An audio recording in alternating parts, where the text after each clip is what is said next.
श्री परमात्मने नमः। ओम वासुदेवाय नमः। ओम व्यासदेवाय नमः। ओम जगन्नाथदासाय नमः। ओम गणेशाय नमः। ओम माँ सरस्वती तुम कंठरे बस। हे माँ सरस्वती तुम कंठरे बस। अति बड़ी जगन्नाथ दास का रचित श्रीमद् भागवत महापुराण षष्ठ स्कंधर आज आम पंचम अध्याय श्रवण करवा।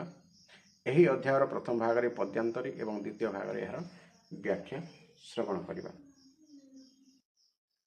यही अध्याय नारद उपदेश दक्षपुत्र मानकर वैराग्य तथा नारद को दक्ष अभिशाप कथा वर्णना करा जायछि।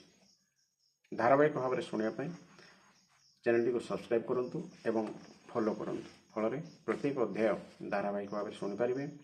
भागवत महापुराण 18टी ग्रंथर सर्वसार अर्थात 18टी पुराण पढ़े जहाँ भागवत महापुराण पढ़े ताहा पृथ्वी सृष्टि ठारू विलय पर्यंत विलय ठारू सृष्टि पर्यंत चराचर जगतर सृष्टि स्रष्टा मनीष तार तात्पर्य प्रत्येक विषय ये पुंखानुपुंख भाव वर्णना करा जायछि।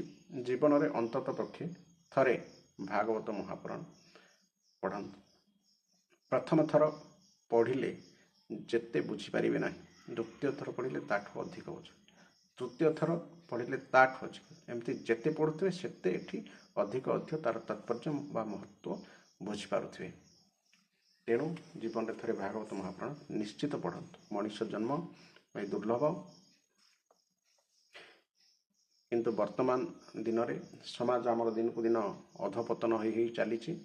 कारण जो माने जो वयस्क लोक माने घर संसार कला परे पुओ नाती देखला परे सेमानकर काम है शास्त्र अध्ययन करी समाज को वार्ता देवा कथा, किंतु सेमाने निजर स्त्री निज पुत्र निज घर निज संपत्ति भितर रही जाउछंती बांधिकी, अन्यथा अଯଥାରେ छकरे बसिकी समय नष्ट करुछंती। एमती अनेक शिक्षित लोक अछंती तांकर किछि काम नै, अଯଥା आलोचना रे समय बितौछंती। तेणु सेमाने अंततः मरिबा पूर्वर शास्त्र भगवत गीता भागवत महापुराण रामायण महाभारत पढ़ंतु। निजर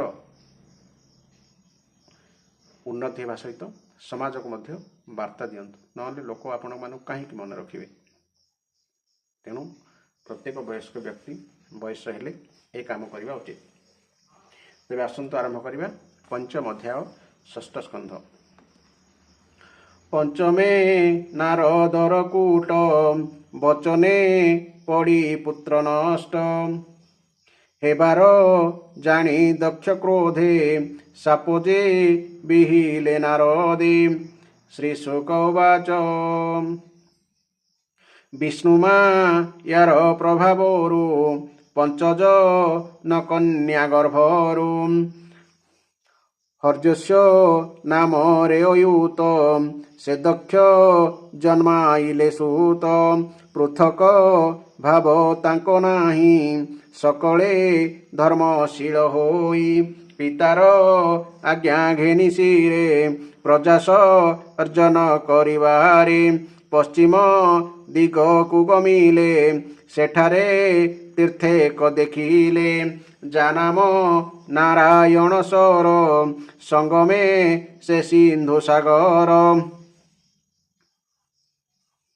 सिद्धमु निरे जैसे बीत स्परसे पाप करे हत, शेषर बर कुसे जाई परम हंस धर्म वही।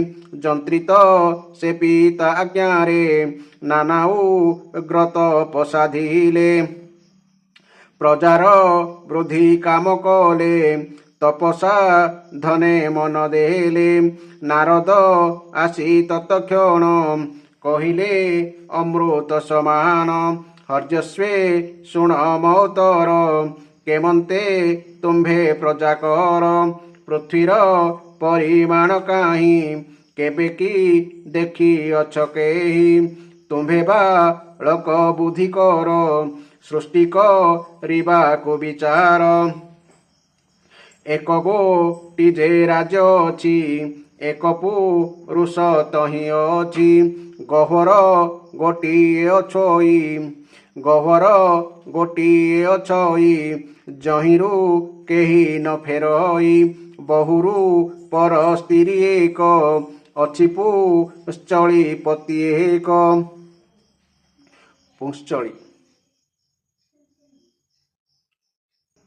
ପୁଂଶ୍ଚଳି ମାନେ ଚଞ୍ଚଳ ସ୍ତ୍ରୀ ଚଞ୍ଚଳ ସ୍ୱଭାବର ନାରୀ ହେଲେ ପୁଂଶ୍ଚଳି ନଦୀଏ ବହେ ବେନିଆଡ଼େ ଘର ପଚିଶ ପଦାର୍ଥରେ ବିଚିତ୍ର ନାଦ ହଂସାର ପଦାର୍ଥ ଅଛଇ ଅପର କ୍ଷୁର ବଜ୍ରରେ ଗଢ଼ା ହୋଇ ନିରତେ ଭ୍ରମଣ କରଇ ତୁମ୍ଭେ ହୋ ନ ଜାଣ ଏମାନ ନ ବୁଝି ପିତାର ବଚନ କିପରି ସୃଷ୍ଟି କରିବାରେ ମନ ବଳାଅ ବିଚାରେ ନାରଦ ତହୁଁ କୁଟବାଣୀ ହର୍ଯସ୍ୱେ ଶୁଣି ମନେ ଗୁଣି ନିର୍ମଳ ବୁଦ୍ଧି ତାହାଙ୍କର ଏମନ୍ତ କରନ୍ତି ବିଚାର ଜୀବ ପୃଥିବୀ ନାମ ହୋଇ ଅନାଦି ବାସନାକୁ ପାଇ ଯେଣୁ ଏ ବହଇ ଶରୀର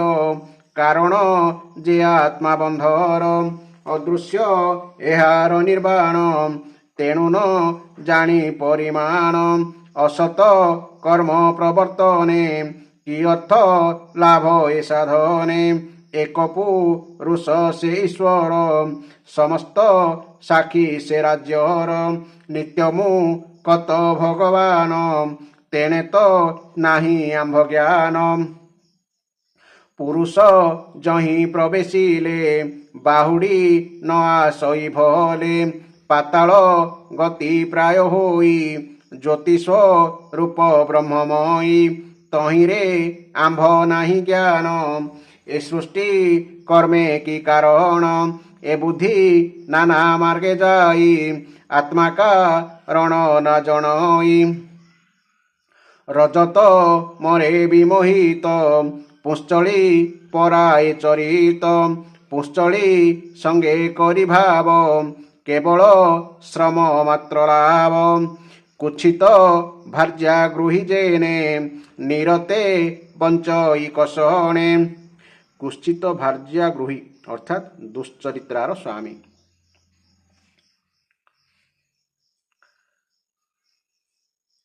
ଏଣୁ ସତ ବିବେକ কর্মে বা কি লাভ অধিক জন্ম মরণ বিনিদিগে মায়া নদীজে বহে বেগে তহি পড়ি সজীব ভ্রমে কি কার্য অসত করমে পচিশি তত্ত্বে গঢ়া দেহ শ্রীহরি তহিঁর আশ্রয় তাহাকু ন জানি ন ভলে কি লাভ তুচ্ছা কর্ম কলে বিচিত্র নাদ হংস সেহি অধ্যাত্ম শাস্ত্র যে বলাই তহিঁর তত্ত্ব ন জানিলু অসত কর্মরে ফুটিলু যাচক্র তীক্ষ্ণ ক্ষুরধার বজ্রুক ঠিন যেহু কাল স্বতন্ত্রে কর ই ভ্রমণ জগত করে করষণ তাহার গতি কি ন বুঝি অসত কর্মে কিম্পা মদি অধ্যাত্ম শাস্ত্র পিতা সম ন বুঝি তাহার মরম প্রবৃত্তি মার্গে করি কর্ম কিম্পা হো ইবা তুচ্ছা ভ্রম এমন্ত মনে বিচারিলে হর্যস্বে এক চিত্ত হেলে নারদে করি প্রদক্ষিণ গলে অনিবর্ত পথেন অনিবর্ত পথ অর্থাৎ ଯେଉଁ ମାର୍ଗରେ ଗଲେ ପୁନଃ ସଂସାରକୁ ଫେରିବାକୁ ଆସିବାକୁ ପଡ଼େ ନାହିଁ ଅର୍ଥାତ୍ ମୋକ୍ଷ ପଥ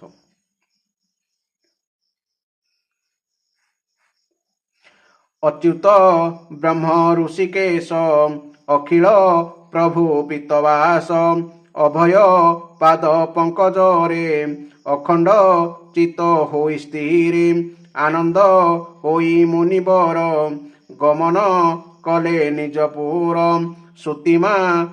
ସୁତମାନଙ୍କ ନାଶ ଶୁଣି ନାରଦ କୃତ ବୋଲି ଜାଣି ପୁତ୍ରଙ୍କ ଗୁଣ ସୁମରିଲେ ଦକ୍ଷ ନେକ ଶୋକ କହଲେ ଅଜଙ୍କ ବାକ୍ୟେ ଶାନ୍ତ ହୋଇ ପୁଣି ଅଶିକ୍ନିରତ ହିଁ ବୀର୍ଯ୍ୟା ଧାନ କଲେ ଦକ୍ଷ ପୁତ୍ରଜ ମିଳେ ସବଳାସ୍ୱ ସହସ୍ର ପରିମିତ ହୋଇ ସର୍ବେଜ ମିଳେ ଦେହ ବହି ପିତାର ଆଜ୍ଞାକୁ ଧଇଲେ ପ୍ରଜାସ ଅର୍ଜନେ ମନ ଦେଲେ ଯେ ନାରାୟଣ ସରୋବର ତହିଁକି ଗଲେ ଖରତର ସେ ତୀର୍ଥ ସ୍ପରଶ ମାତ୍ରକେ ଧୌତ ହୋଇଲେ ପାତକେ ପରମ ବ୍ରହ୍ମ ଜପ କରି ମହତ ତପ କୁଆଚରି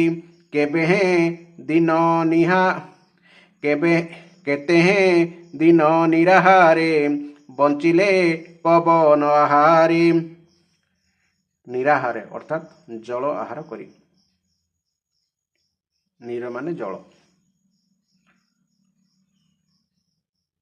ଏମନ୍ତ କରି ଆରାଧନ ସ୍ମରଣ କଲେ ନାରାୟଣ ଓଂ ନମ ପ୍ରଭୁ ଭଗବାନ ଓଂ ନମ ପ୍ରଭୁ ନାରାୟଣ ଅଶେଷ ପୁରୁଷ ପୁରାଣ ଅନାଦି ପ୍ରଭୁ ନିରଞ୍ଜନ ବିଶୁଦ୍ଧ ସତ୍ୱ ମୁନାହଂସ ବିଶୁଦ୍ଧ ସତ୍ୱ ମହାହଂସ ନମସ୍ତେ ପ୍ରଭୁ ଋଷିକେଶ ଏମନ୍ତ ପ୍ରକାରେ ରାଜନ ପ୍ରଜାନି ମିତେ ଦେଇ ମୋହନ ତପସେ କରୁଥିଲେ ତହିଁ ନାରଦ ମୁନି ତାଙ୍କୁ ଚାହିଁ କପଟ କରିଣ ବଚନ ବୋଇଲେ ଶୁଣ ଋଷିଗଣ ଉଦ୍ଦେଶ ଭାଇମାନଙ୍କର କିମ୍ପାଇଁ ତୁମ୍ଭେ ହେନ କର ଭାତୃବ ଛଳ ତୁମ୍ଭେମାନେ ଏ କର୍ମ କରୁଛ କେଶହନେ ଭାଇର ଦୁଃଖେ ଯେହୁ ଦୁଃଖୀ ସେ ପ୍ରାଣୀ ସର୍ବକାଳେ ସୁଖୀ ତାହାକୁ ପୁଣ୍ୟବନ୍ତ କହି ଦେବଙ୍କ ସଙ୍ଗେ ସ୍ୱର୍ଗ ଯାଇ ଏମନ୍ତ କହି ତାଙ୍କ ଆଗେ ନାରଦ ଗଲେ ଶୂନ୍ୟ ମାର୍ଗେ ସେ ପୁଣି ଭାଇମାନଙ୍କର ଉଦ୍ଦେଶ୍ୟ ଗଲେ ନୃପବର ଭାଇର କ୍ଷୋଭେ ଯେତେ ଗଲେ ଅଦ୍ୟାପି ନିବୃତ୍ତ ନହିଲେ ପଶ୍ଚିମ ରାତ୍ରି ପ୍ରାୟ ହୋଇ ନିବୃତ୍ତି ତାଙ୍କ ଆଉ କାହିଁ ପଶ୍ଚିମ ରାତ୍ରି ଅର୍ଥାତ୍ ବିଗତ ରାତ୍ରି ବା ବିତି ଯାଇଥିବା ରାତ୍ରି ଏକାଳେ ଉତ୍ପାତ ବହୁ ଦକ୍ଷ ଜାଣିଲେ ପୁଣି ତହୁଁ ଉତ୍ପାତ ବା ଅଶୁଭ ଲକ୍ଷଣ ବା ଅପଶକୁନ ଯେଉଁ ଆମେ ପୂର୍ବ ସୂଚନା ବିପଦର ପୂର୍ବ ସୂଚନା ଆମେ ପାଉଛୁ ତାକୁ ଅପଶକୁନ ବୋଲି ମଧ୍ୟ କୁହାଯାଏ ପୁତ୍ରମାନଙ୍କ ନାଶ ଶୁଣି ନାରଦ କୃତ ବୋଲି ଜାଣି ପୁତ୍ର ଶୋକରେ ମୋହି ହୋଇ ନାରଦେ ଅତି କ୍ରୋଧ ବହି ନାରଦ ନିକଟେ ମିଳିଲେ ଦେଖି ନାରଦ ଭୟ କଲେ କମ୍ପାଇ କ୍ରୋଧରେ ଅଧର ନାରଦେ ବରନ୍ତି ଉତ୍ତର ଦକ୍ଷ ଉବାଚ ଓହୋ ସାଧୁ ସାଧୁଙ୍କର ଚିହ୍ନଙ୍କୁ ବହୁ ଅଙ୍ଗେ ତୋର ଯେଣୁ ମୋ ବାଳକଙ୍କୁ ତୁହି ଭିକ୍ଷୁକ ମାର୍ଗକୁ ଦେଖାଇ ତିନି ଋଣରୁ ଯେ ଅମୁକ୍ତ ନୋହିଛି କର୍ମ ସମାପତ ତିନି ଋଣ କଣ କଣ ଋଷି ଋଣ ଦେବ ଋଣ ପିତୃ ଋଣ ଶ୍ରେୟ କାରଣ ତାଙ୍କ ତପ କିମ୍ପା ତୁ ନଷ୍ଟ କଲୁ ପାପ ମାନେ ପାପୀ କେମନ୍ତେ ଭକ୍ତ ବୋଲି ତୋତେ ସକଳେ ବୋଲନ୍ତି ଜଗତେ। ଈଶ୍ୱର ପାରିଷଦ ହେଉ ମନ୍ଦ କର୍ମରେ ନିତ୍ୟ ଥାଉ। ଯେ ଜନ ବିଷ୍ଣୁ ଭକ୍ତ ହୋଇ ପ୍ରାଣୀଙ୍କୁ କର ଈଷଦଏ। ତୁ ମିତ୍ର ଦ୍ରୋହୀ ପାପୀ ହେଉ ଏ କର୍ମ করে ଅବା କେହୁ। ନିର୍ବେଳ ଠାରେ ଶତ୍ରୁପଣ କିମ୍ପାଇଁ କଲୁ ଅକାରଣ। ସୁହୃଦ ଲୋକେ କ୍ରୋଧ ଭର ତୋତହୁଁ ନାହିଁ। ସୁହୃଦ ଲୋକେ କ୍ରୋଧ ଭର ତୋତହୁଁ ନାହିଁ ନା ଅପର। ପ୍ରାଣୀମାନଙ୍କ ସ୍ନେହ ପାଶ ଏ ରୂପେ ନୁହଇ ବିନାଶ। কঠোর বৈরাগ্য সাধন যহি স্নেহ পাশ ছেদন। বিষয় কর্ম যেহুজন ন জানি করে অনুমান। এমন্ত অল্প বুদ্ধিমানে হিত হিতକୁ ନ ଜାଣେ। ତୁ ଯେଉଁ କାରଣରୁ କରି ସାଧୁଙ୍କ ଅପରାଧ ଆଚରି। ସ୍ୱକର୍ମ ବଦ୍ଧ ଗୃହ ମେଧି ପରର ହିତେ ଯାର ବୁଦ୍ଧି। ତାଙ୍କୁ ମାର୍ଗ ଦେଖାଇଲୁ ବାରେକ ଆମ୍ଭେ ତ ସହିଲୁ। ମୂଢ଼ ତୁ ଆମ୍ଭ ସାପୁ କରି ଲୋକର ମଧ୍ୟରେ ବିହରି। ଭ୍ରମଣ କରୁଥିବୁ ତୁହି ସ୍ଥିତି ନ ହେବ ତୋର କାହିଁ। ଶ୍ରୀଶୁକ ଉବାଚ ଅସ୍ତୁବ ଲୀଣ ସାପ ଘେନି ସାଧୁଜ ନାରଦ ମୁନି। ଏଣୁକ ରିଷେ ସାଧୁବାଦ ସକଳ ବୋଲନ୍ତି ନାରଦ। ସେ ସେହି ରୂପେ ତା ଘେନିଲେ ଦକ୍ଷ ଯେ ବଣ ସାପ ଦେଲେ। ନାରଦ ସାପ କର୍ମବାଣୀ ଶୁଣି ସଂସାରୁ ତର ପ୍ରାଣୀ।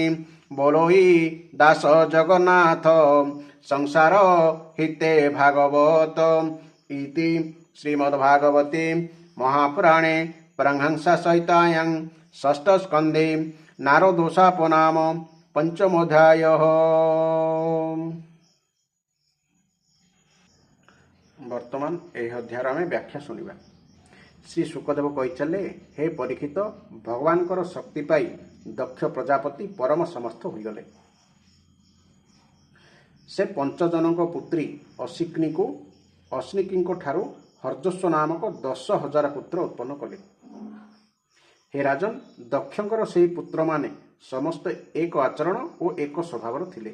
ପିତା ସେମାନଙ୍କୁ ସନ୍ତାନ ଉତ୍ପନ୍ନ କରିବାକୁ କହିବାରୁ ସେମାନେ ପ୍ରଥମେ ତପସ୍ୟା କରିବାକୁ ବିଚାର କରି ପଶ୍ଚିମ ଦିଗକୁ ଚାଲିଗଲେ। ପଶ୍ଚିମ ଦିଗରେ ସିନ୍ଧୁ ନଦୀ ଓ ସମୁଦ୍ରର ସଙ୍ଗମ ସ୍ଥାନରେ ନାରାୟଣ ସରୋବର ନାମକ ଏକ ମହାନ ତୀର୍ଥ ରହିଛି। ସେଠାରେ ବଡ଼ ବଡ଼ ମୁନି ଓ ସିଦ୍ଧ ପୁରୁଷମାନେ ନିବାସ କରନ୍ତି। ନାରାୟଣ ସରରେ ସ୍ନାନ କରିବା ମାତ୍ରେ ହର୍ଯସ୍ୱମାନଙ୍କ ଅନ୍ତଃକରଣ ଶୁଦ୍ଧ ହୋଇଗଲା। ସେମାନଙ୍କର ବୁଦ୍ଧି ଭାଗବତ ଧର୍ମରେ ଆକୃଷ୍ଟ ହୋଇଗଲା। ତଥାପି ପିତା ଦକ୍ଷଙ୍କର ଆଜ୍ଞାର ଅଧୀନ ହୋଇଥିବାରୁ ସେମାନେ ଉଗ୍ର ତପସ୍ୟା ଆରମ୍ଭ କରିଦେଲେ। ଭାଗବତ ଧର୍ମରେ ରୁଚି ଆସିଯିବା ପରେ ମଧ୍ୟ ସେମାନେ ପ୍ରଜାବୃଦ୍ଧି କରିବା କାର୍ଯ୍ୟରେ ତତ୍ପର ହେଉଥିବା ଦେଖି ଦେବର୍ଷି ନାରଦ ସେମାନଙ୍କ ନିକଟକୁ ଆସି କହିଲେ, ହେ ହର୍ଯସ୍ୱମାନେ, ତୁମେ ପ୍ରଜାପତି ହେଲେ କ'ଣ ହେବ? ତୁମେମାନେ ଗଜମୂର୍ଖ। ତୁମେମାନେ ତ ଆଜି ପର୍ଯ୍ୟନ୍ତ ଭୂମିର ଅନ୍ତ ଦେଖିନାହଁ। ଏପରି ଅବସ୍ଥାରେ ତୁମେ ସୃଷ୍ଟି କିପରି କରିବ କହିଲ? ତୁମେ ଯାହା କରୁଛ ଏସବୁ ବଡ଼ ଦୁଃଖର କଥା। ଶୁଣ, ଏପରି ଗୋଟିଏ ଦେଶ ଅଛି ଯେଉଁଠିକି ଅଛନ୍ତି ଜଣେ ମାତ୍ର ପୁରୁଷ। ଏପରି ଗୋଟିଏ ଗର୍ତ୍ତ ଅଛି ଯାହା ଭିତରୁ କି ବାହାରିବାର କୌଣସି ବାଟ ନାହିଁ। ଏପରି ଜଣେ ସ୍ତ୍ରୀ ଅଛି ଯେ କି ହେଉଛି ବହୁରୂପିଣୀ, ବା ଆମେ ଯାହାକୁ ପୁଂଶ୍ଚଳୀ ବୋଲି କହୁଛୁ। ଏପରି ଜଣେ ପୁରୁଷ ଅଛି ଯେ କି ହେଉଛି ବ୍ୟଭିଚାରିଣୀର ପତି। ଏପରି ଏକ ନଦୀ ରହିଛି ଯାହାକି ଉଭୟ ଦିଗକୁ ପ୍ରବାହିତ ହେଉଛି। ଏପରି ଏକ ବିଚିତ୍ର ଘର ଅଛି ଯାହାକି 25 ପ୍ରକାରର ପଦାର୍ଥରେ ନିର୍ମିତ। ଏପରି ଗୋଟିଏ ହଂସ ଅଛି ଯାହାର କଥା ଶୁଣିବାକୁ ଅତି ବିଚିତ୍ର। ଏପରି ଏକ ଚକ୍ର ଅଛି ଯାହାକି ଛୁରା ଓ ବଜ୍ରରେ ନିର୍ମିତ ଓ ଆପେ ଆପେ ଘୁରୁଛି। ହେ ମୂର୍ଖ ହର୍ଯସ୍ୱମାନେ, ତୁମେମାନେ ଯେ ପର୍ଯ୍ୟନ୍ତ ତୁମର ସର୍ବସ୍ୱ ତୁମର ସର୍ବଜ୍ଞ ପିତା ଦେଇଥିବା ଉଚିତ ଆଦେଶକୁ ଠିକ୍ ରୂପେ ବୁଝିପାରିଲ ନାହିଁ ଏବଂ ମୁଁ ଏ ଯେଉଁ ବସ୍ତୁମାନଙ୍କର ବିଷୟରେ କହିଲି ସେ ସବୁକୁ ଦେଖିନାହ, ସେ ପର୍ଯ୍ୟନ୍ତ ପିତାଙ୍କ ଆଜ୍ଞା ଅନୁସାରେ ତୁମେ କିପରି ସୃଷ୍ଟି କରିପାରିବ। ଶ୍ରୀ ଶୁକଦେବ କହିଚାଲେ, ହେ ପରୀକ୍ଷିତ, ହର୍ଯୋଶମାନେ ଜନ୍ମରୁ ହିଁ ବଡ଼ ବୁଦ୍ଧିମାନ ଥିଲେ। ଦେବର୍ଷି ନାରଦଙ୍କର ଏହି ଗୂଢ଼ ବଚନ ଶୁଣି ସେମାନେ ନିଜ ନିଜ ବୁଦ୍ଧି ଖଟାଇ ବିଚାର କଲେ। ସେମାନେ ଭାବିଲେ, ଦେବର୍ଷି ନାରଦ ତ ଠିକ୍ କଥା କହିଲେ। ସାଧାରଣତଃ ଜୀବ ନାମରେ ପରିଚିତ ଏବଂ ଲିଙ୍ଗ ଶରୀର ହିଁ ଭୂମି ଏବଂ ଏହା ହିଁ ହେଉଛି ଆତ୍ମାର ଅନାଦି ବନ୍ଧନ। ଏହାର ଅନ୍ତ ବା ବିନାଶ ନ ଦେଖି ମୋକ୍ଷର ଅନୁପଯୋଗୀ କର୍ମରେ ଲାଗି ରହି ଲାଭ କ'ଣ? ସତରେ ଈଶ୍ୱର ତ ଏକ, ସେ ଜାଗ୍ରତ ଆଦି ତିନି ଅବସ୍ଥା ଠାରୁ ଏବଂ ସେ ସବୁର ଅଭିମାନୀଙ୍କ ଠାରୁ ଭିନ୍ନ। ସେ ହେଉଛନ୍ତି ତୁରୀୟ ଓ ସାକ୍ଷୀ। ତାଙ୍କ ଉପରେ ସମସ୍ତେ ନିର୍ଭର କରନ୍ତି, କିନ୍ତୁ ସେ କାହା ଉପରେ ନିର୍ଭର କରନ୍ତିନି। ସେ ହିଁ ଭଗବାନ। ସେ ପ୍ରକୃତି ଆଦିର ଅତୀତ। ସେହି ନିତ୍ୟମୁକ୍ତ ପରମାତ୍ମାଙ୍କୁ ନ ଦେଖି ତାଙ୍କୁ ସମର୍ପିତ ହେଉନଥିବା ଅସତ୍କର୍ମ କରି ଚାଲିଲେ ଜୀବ କି ଲାଭ ପାଇବ? ଗର୍ତ୍ତ ରୂପ ପାତଳରେ ପଶିଯିବା ପରେ ମନୁଷ୍ୟ ଯେପରି ସେଠାରୁ ଆଉ ବାହାରି ପାରେ ନାହିଁ, ଠିକ୍ ସେହିପରି ଯାହାଙ୍କୁ ପାଇଗଲେ ଜୀବ ଆଉ ସଂସାରକୁ ଆସେ ନାହିଁ। ସେ ହେଉଛନ୍ତି ସ୍ୱୟଂ ଅନ୍ତର୍ଜ୍ୟୋତି ସ୍ୱରୂପ। ସେହି ପରମାତ୍ମାକୁ ନ ଜାଣି ନାଶବାନ ସ୍ୱର୍ଗ ଆଦି ଫଳ ପ୍ରଦାନ କରୁଥିବା କର୍ମ କରି କି ଲାଭ କ'ଣ? ଜୀବର ଏ ଯେଉଁ ବୁଦ୍ଧି, ଏହି ବୁଦ୍ଧି ହିଁ ହେଉଛି ବହୁରୂପିଣୀ ଏବଂ ଏହା ସତ୍ୱ ରଜ ଆଦି ଗୁଣମାନଙ୍କୁ ଧରିଥିବାରୁ ବ୍ୟଭିଚାରିଣୀ ସ୍ତ୍ରୀ ସଙ୍ଗେ ସମାନ। ଜୀବନରେ ଏହି ବୁଦ୍ଧିର ଅନ୍ତ ନ ଜାଣି ବା ବିବେକ ବା ଜ୍ଞାନ ପ୍ରାପ୍ତ ନ କରି ଅଧିକରୁ ଅଧିକ ଅଶାନ୍ତି ବଢ଼ାଉଥିବା କର୍ମ କରିବାରେ କି ପ୍ରୟୋଜନ ଭଲା? ବହୁରୂପୀ କୁଳଟା ସ୍ତ୍ରୀକୁ ସାଥୀ କରି ଜୀବରୂପୀ ପୁରୁଷର ଐଶ୍ୱର୍ଯ୍ୟ ନଷ୍ଟ ହୋଇଯାଏ, ଅର୍ଥାତ୍ ସେ ନିଜର ସ୍ୱରୂପକୁ ଭୁଲିଯାଏ। ବୁଦ୍ଧି ପଛରେ ଧାଇଁ କୁଳଟା ସ୍ତ୍ରୀର ପତି ପରି ଏହି ଜୀବରୂପୀ ପୁରୁଷ ବାଟ ଭୁଲି କେତେ ଆଡ଼େ ନ ବୁଲୁଛି ସତେ। ଏହି ବୁଦ୍ଧିର ବିଭିନ୍ନ ଗତି, ବିଭିନ୍ନ ଚାତୁରୀ ନ ଜାଣି ବିବେକ ରହିତ କର୍ମରେ ମାତିଲେ କି ସିଦ୍ଧି ବା ମିଳିବ? ମାୟା ହିଁ ହେଉଛି ତଳ ଉପର ଉଭୟ ଦିଗକୁ ବହୁଥିବା ନଦୀ। ଏହା ସୃଷ୍ଟି କରୁଛି ଯେପରି, ପ୍ରଳୟ ବି କରୁଛି ସେହିପରି। ଯେଉଁ ବ୍ୟକ୍ତି ଏହି ମାୟାରୂପୀ ନଦୀକୁ ପାରି ହୋଇଯିବାକୁ ତପସ୍ୟା, ବିଦ୍ୟା ଆଦି କୂଳରେ ଆଶ୍ରୟ ନେଉଛି, ତାକୁ କୂଳରେ ଲାଗିବାକୁ ନ ଦେବା ପାଇଁ ଏହି ମାୟା ନଦୀ କ୍ରୋଧ, ଅହଙ୍କାର ଆଦି ରୂପରେ ଆହୁରି ପ୍ରବଳ ବେଗରେ ବହୁଛି। ଯେଉଁ ବ୍ୟକ୍ତି ମାୟାର ବେଗ ବିଷୟରେ ଅନବୀକ୍ଷ, ଯେ ତା ବେଗରେ ଭାସି ଯାଉଛି, ତାକୁ ମାଇକ କର୍ମରୁ କି ଲାଭ ବା ମିଳିବ? ଆତ୍ମା, ମୂଳ ପ୍ରକୃତି, ମହତତ୍ଵ, ଅହଙ୍କାର, ମନ, ପାଞ୍ଚ ସୁଖ ତନ୍ମାତ୍ର, ପାଞ୍ଚ ବିଷୟ ଓ ଦଶ ଇନ୍ଦ୍ର ଏପରି 25 ତତ୍ତ୍ୱରେ ଗଢ଼ା ଏହି ମନୁଷ୍ୟ ଶରୀର ହେଉଛି ଏକ ଅଦ୍ଭୁତ ଘର। ପୁରୁଷ ହେଉଛି ଏମାନଙ୍କର ଆଶ୍ଚର୍ଯ୍ୟମୟ ଆଶ୍ରୟ। ସେ ହିଁ ହେଉଛି ସମସ୍ତ କାର୍ଯ୍ୟ କାରଣାତ୍ମକ ଜଗତର ଅଧିଷ୍ଠାତା। ଏହା ନ ଜାଣି ଅସତ୍କର୍ମ କରି ଲାଭ କ'ଣ? ଭଗବାନଙ୍କର ସ୍ୱରୂପ କିପରି ତାହା ବୁଝାଇ ଦେଉଥିବା ଶାସ୍ତ୍ର ହେଉଛି ହଂସ ସଦୃଶ କ୍ଷୀର ନୀର ବିଭେଦକ। ସେହି ଶାସ୍ତ୍ର ରୂପ ହଂସ ହିଁ ବନ୍ଧନ ଓ ମୋକ୍ଷକୁ, ଚେତନ ଓ ଜଡ଼କୁ ପୃଥକ୍ ପୃଥକ୍ କରି ଦେଖାଇଦିଏ। ଏପରି ଆଧ୍ୟାତ୍ମ ଶାସ୍ତ୍ର ରୂପ ହଂସର ଆଶ୍ରୟ ନ ନେଇ, ଏହାକୁ ନ ଜାଣି ଜୀବକୁ ବହିର୍ମୁଖ କରିଦେଉଥିବା କର୍ମ କରି ଲାଭ କ'ଣ? କାଳ ହିଁ ହେଉଛି ନିରନ୍ତର ଘୂରି ଚାଲିଥିବା ଚକ୍ର। କାଳ ଚକ୍ରର ଧାର ହେଉଛି ଛୁରୀ ଓ ବଜ୍ର ପରି ତୀକ୍ଷ୍ମ ଓ ଦୃଢ଼। ସେହି ଚକ୍ର ସମଗ୍ର ଜଗତକୁ ନିଜ ଆଡ଼କୁ ଟାଣି ନେଉଛି। ସେହି ଚକ୍ର ହେଉଛି ପରମ ସ୍ୱତନ୍ତ୍ର। ତାହାକୁ ଅଟକେଇବାକୁ କେହି ବି ସମର୍ଥ ନୁହେଁ। ଏହା ନ ଜାଣି କର୍ମଫଳକୁ ନିତ୍ୟ ବୋଲି ଭାବି ଯେଉଁ ଲୋକ ସକାମ ଭାବରେ କର୍ମ କରେ, ତାକୁ ସେହି ଅନିତ୍ୟ କର୍ମରୁ କି ଲାଭ ମିଳିବ? ଶାସ୍ତ୍ର ହିଁ ହେଉଛି ପିତା, କାରଣ ଶାସ୍ତ୍ର ଦ୍ୱାରା ମନୁଷ୍ୟର ଦ୍ୱିତୀୟ ଜନ୍ମ ହୋଇଥାଏ। ଶାସ୍ତ୍ରର ଆଦେଶ ହେଲା, କର୍ମରେ ଲାଗ ନାହିଁ, କର୍ମରୁ ନିବୃତ୍ତ ରହ। ଯେ ଏହା ଶାସ୍ତ୍ରବାଣୀ ଜାଣେ ନାହିଁ, ସେ ଗୁଣମୟ ଶବ୍ଦ ଆଦି ବିଷୟଗୁଡ଼ିକ ପ୍ରତି ବିଶ୍ୱାସ କରିଯାଏ। ସେହି ଅବସ୍ଥାରେ ପହଞ୍ଚିବା ପରେ କର୍ମରୁ ନିବୃତ୍ତ ରହିବାକୁ ଶାସ୍ତ୍ର ଦେଉଥିବା ଆଦେଶ ଭଲା କିପରି ପାଳନ କରିପାରିବ? ଶ୍ରୀ ଶୁକଦେବ କହିଚାଲିଲେ, ହେ ପରୀକ୍ଷିତ, ହର୍ଯୋଶମାନେ ସମସ୍ତେ ଏକମତ ହୋଇ ଏହିପରି ଅର୍ଥ ନିର୍ଣ୍ଣୟ କଲେ ଏବଂ ନାରଦଙ୍କୁ ପରିକ୍ରମା କରି ସେମାନେ ସେହି ମୋକ୍ଷ ପଥର ପଥିକ ହୋଇଗଲେ, ଯେଉଁ ପଥରେ ଯାଉଥିବା ବ୍ୟକ୍ତିକୁ ଆଉ ଫେରିବାକୁ ପଡ଼େ ନାହିଁ। ତାପରେ ଦେବର୍ଷି ନାରଦ ସ୍ୱର ବ୍ରହ୍ମରେ ଅର୍ଥାତ୍ ସଙ୍ଗୀତ ଲହରୀରେ ଅଭିବ୍ୟକ୍ତି ହେଉଥିବା ଭଗବାନ ଶ୍ରୀକୃଷ୍ଣଚନ୍ଦ୍ରଙ୍କ ଚରଣ କମଳରେ ନିଜ ଚିତ୍ତକୁ ଅଖଣ୍ଡ ରୂପେ ସ୍ଥିର କରିଦେଇ ଲୋକାନ୍ତରରେ ବିଚରଣ କରିବାକୁ ଲାଗିଲେ।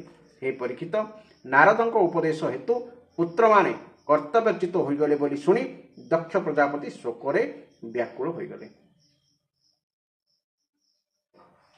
ପ୍ରକୃତରେ ସତ୍ପୁତ୍ରମାନେ ମଧ୍ୟ ଦୁଃଖର କାରଣ ହୋଇଥାନ୍ତି।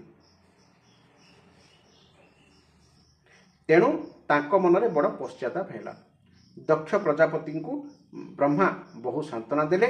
ତାପରେ ସେ ପଞ୍ଚଜନ୍ୟ ନନ୍ଦିନୀ ଅସିକ୍ରୀଙ୍କ ଗର୍ଭରୁ ଆଉ 1000 ପୁତ୍ର ଉତ୍ପନ୍ନ କଲେ।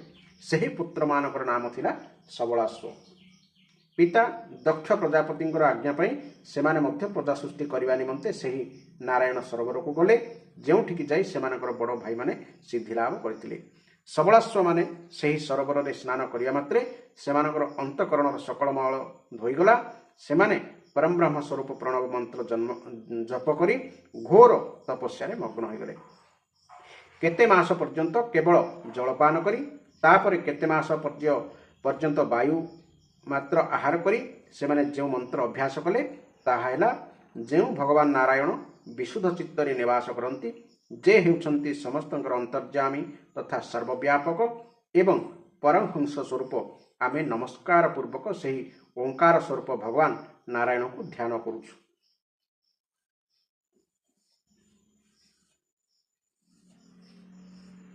ଏହି ମନ୍ତ୍ର ଅଭ୍ୟାସ କରି ସେମାନେ ମନ୍ତ୍ର ଅଧିପତି ଭଗବାନଙ୍କୁ ଆରାଧନା କଲେ।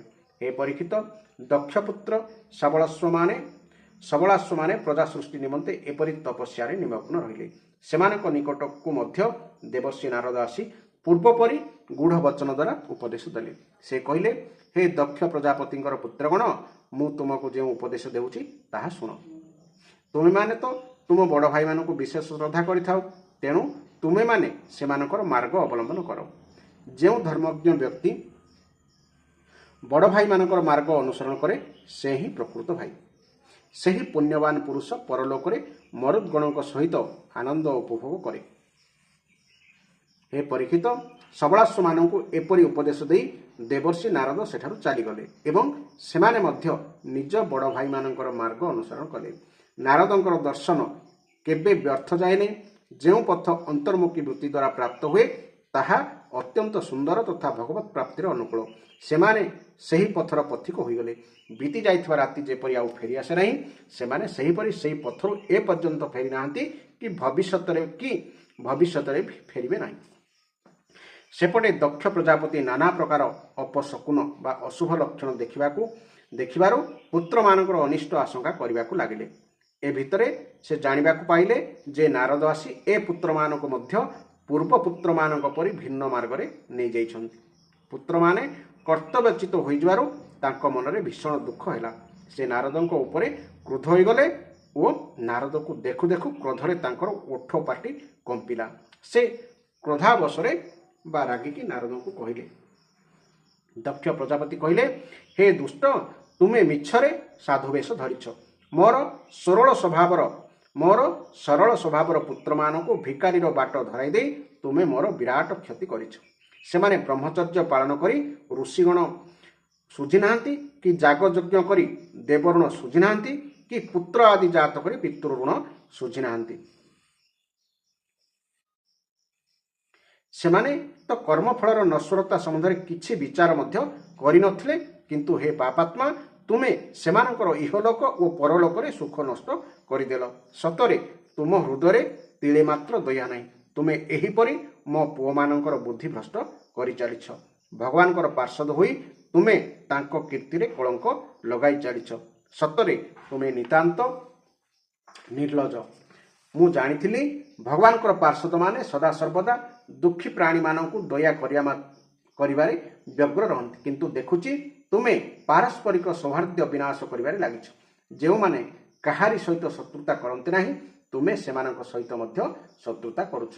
ଯଦି ତୁମେ ଭାବୁଛ ଯେ ବୈରାଗ୍ୟ ଦ୍ୱାରା ହିଁ ସ୍ନେହପାଶର ବା ବିଷୟ ଆସକ୍ତିର ବନ୍ଧନ ତୁଟିପାରେ, ତେବେ ତୁମର ସେହି ବିଚାର ଭୁଲ। କାରଣ ତୁମ ପରି ବୈରାଗ୍ୟ ଜ୍ଞାନ ଦେଉଥିବା କପଟୀ ଲୋକଙ୍କ ଦ୍ୱାରା କେହି ବି ବୈରାଗ୍ୟ ଲାଭ କରିପାରିବ ନାହିଁ। ହେ ନାରଦ, ମନୁଷ୍ୟ ବିଷୟ ଭୋଗକୁ ଅନୁଭବ ନ କରିବା ପର୍ଯ୍ୟନ୍ତ ତାର କଟୁତା ବା ଦୋଷ ଜାଣିପାରିବ ନାହିଁ। ତେଣୁ ବିଷୟର ଦୁଃଖ ରୂପକୁ ଅନୁଭବ କଲା ପରେ ଯେପରି ବୈରାଗ୍ୟ ଜାତ ହେବ, ଅନ୍ୟମାନଙ୍କର ଫୁସଲା ଫୁସଲି କଥା ଶୁଣି ସେପରି ବୈରାଗ୍ୟ ଜାତ ହେବ ନାହିଁ।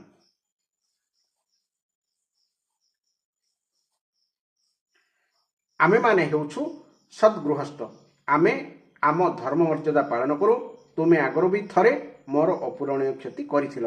ସେତେବେଳେ ମୁଁ ତାହା ସହିଯାଇଥିଲି। କିନ୍ତୁ ଦେଖୁଛି ତୁମେ ଆମ ବଂଶ ପରମ୍ପରା ନଷ୍ଟ କରିଦେବାକୁ ଅଣ୍ଟା ଭିଡ଼ି ବାହାରି ପଡ଼ିଛ। ତୁମେ ମୋ ସହିତ ପୁଣି ଥରେ ଆଗ ପରି ଦୁଷ୍ଟ ବ୍ୟବହାର କରିଛ। ତେଣୁ ହେ ମୂଢ଼, ଯାଅ, ଏଥର ତୁମେ ଏ ଲୋକ ସେ ଲୋକ ହୋଇ ଘୂରି ବୁଲ।